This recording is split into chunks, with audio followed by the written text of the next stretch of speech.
जब मैं स्कूल में थी लगा कब कॉलेज पहुंचूं, जब कॉलेज पहुंची तो लगा कब अपना ड्रीम जॉब करूं, और जैसे ही कॉलेज खत्म हुआ और मैं कंपटीशन लेवल की दुनिया में आई तब मुझे लगा कि मैं बस एक रेस के घोड़े की तरह भाग रही हूँ, बजाय खुद को एनालाइज करने के लिए कि मैं क्या वाकई में वो काम कर रही हूँ जिस जो मेरा गोल है उसे अचीव करने के लिए। तो hey you guys, welcome back to my YouTube channel. ये मेरा फर्स्ट व्लॉग है और इस व्लॉग में मैं आपको ये बताऊंगी कि अगर आप भी किसी रेस में बस भागे जा रहे हो और मंजिल का तो पता नहीं है लेकिन रास्ते का पता नहीं है, सिर्फ भागे जा रहे हो, तो आप बहुत बड़ी गलती कर रहे हो और इससे सिर्फ आपका टाइम वेस्ट होगा और एक एक दिन करके एक साल और फिर एक एक साल करके कई साल वेस्ट हो जाएंगे। तो अगर आपको ये वेस्ट नहीं करना है और सही यूज करना है अपने टाइम का, तो I think I want to share my experience. जो मैं गलती मैंने की है वो आप ना करो। एक्चुअली जब मैं कॉलेज फिनिश किया था तो मुझे लगा कि मैं बहुत जल्द ही अपना ड्रीम करियर बना लूंगी, अचीव कर लूंगी, बट ऐसा कुछ हुआ नहीं। और ये सिर्फ इसलिए नहीं हुआ क्योंकि जो एक्शन लेना चाहिए था वो छोड़कर मैं मल्टीपल रिसोर्सेज के पीछे भागकर एंड मल्टीपल एक्टिविटी में इन्वॉल्व होकर, जो कि सबसे बड़ा डिस्ट्रैक्शन है आज के टाइम में। तो मोबाइल डिस्ट्रैक्शन है, लेकिन उसके अलावा books, materials, resources, online offline, ये भी बहुत बड़ा डिस्ट्रैक्शन है। जब आप डिसाइड नहीं कर पाते हो कि मुझे कौन सी बुक फॉलो करनी है, किसकी कोचिंग क्लासेस अटेंड करनी है, सेल्फ स्टडी करूं या फिर कोई किसी की क्लास ज्वाइन करूं, तो ये भी अपने आप में एक बड़ा प्रॉब्लम है आज के डेट में। बहुत से स्टूडेंट इसी लूप होल में फंसकर एक विशियस साइकिल क्रिएट कर लेते हैं और अपने प्रिपरेशन में बहुत बड़ा हर्डल क्रिएट कर लेते हैं, जिसकी वजह से ना तो वो कभी सिलेबस कंप्लीट कर पाते हैं, ना ही वो सेल्फ स्टडी कर पाते हैं, और बस खुद पे डाउट करने लगते हैं। उन्हें लगता है कि यार मेरे से तो नहीं हो रहा, चलो कोई कोचिंग कर लेता हूँ। और जब वो कोचिंग करने जाते हैं उनका बेसिक क्लियर नहीं होता क्योंकि उन्होंने कोई बुक नहीं पढ़ी हुई होती है।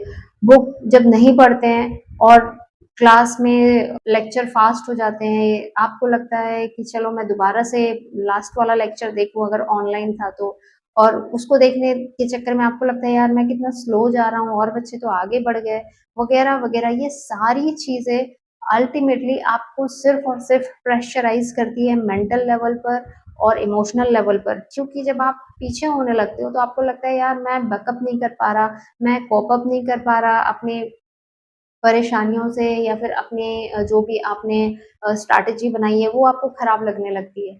और यही वो टाइम है जहाँ हमें रियलाइज करना है कि हर किसी की जर्नी अलग होती है। अगर मैं थोड़ा पीछे हो गई हूँ तो इट्स ओके, मुझे हार नहीं माननी है, बस ये याद रखना है और हर रोज थोड़ा थोड़ा करके पढ़ना है।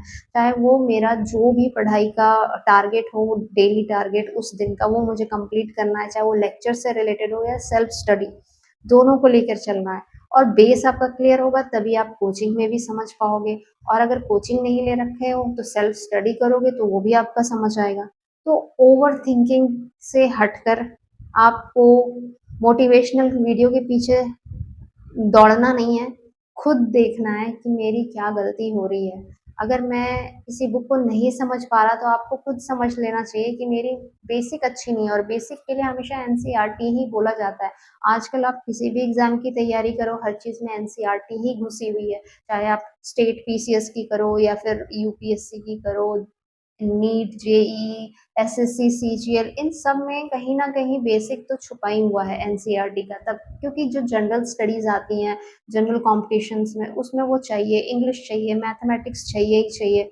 मैथमेटिक्स भी बहुत सारे में एग्जाम्स में 10th लेवल के, 12th लेवल के पूछे जाते हैं एनसीईआरटी बेस्ड क्वेश्चन। हाँ, एडवांस होते हैं, किसी जैसे जेई वगैरह में एडवांस होते हैं, एसएससी सीजीएल में होते हैं, तो उनका थोड़ा सिलेबस अलग हो जाता है। बट द थिंग इज कि आप किसी और के पीछे भागकर अपना टाइम वेस्ट करने से अच्छा है खुद को आप फिगर आउट करो, वरना एक एक दिन खत्म होते जाएगा और एक साल खत्म हो जाएगा, फिर एक एक साल करते करते न जाने कितने साल निकल जाएंगे। और जब आपके फ्रेंड्स, आसपास आपसे छोटे लोग आगे बढ़ जाएंगे ना, जो आपसे एज में छोटे होंगे, तब आपको लगेगा कि यार आप क्या कर रहे हो। तब सेल्फ डाउट इतना हैवी हो जाएगा कि उसको उतारना भी चाहो ना तो वो उतरेगा नहीं। इसीलिए खुद पे एनालाइज करो और खुद की स्ट्रैटेजी बनाओ। All the very best.